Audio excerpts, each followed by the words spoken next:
Porter's DIY here.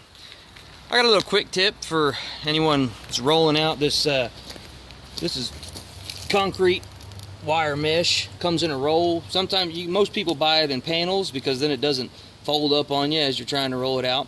But I bought it in a roll. That's what they had at the local Meeks. So, but this is when you get down towards the very end of the roll.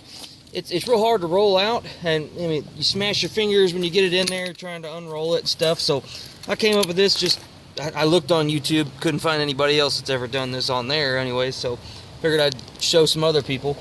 I just got a piece of 1/2-inch conduit, little short rod, and I just stand on it and then stick it through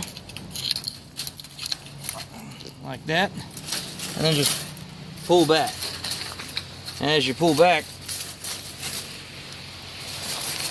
see there, flattens it out, and then you can go through here and step on it, bend it back down, and then you just kind of work your way like that.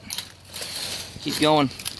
Pretty simple. Takes a little bit, but if you ain't got a fancy unroller that goes on the back of a tractor or lawnmower, then this will help you out.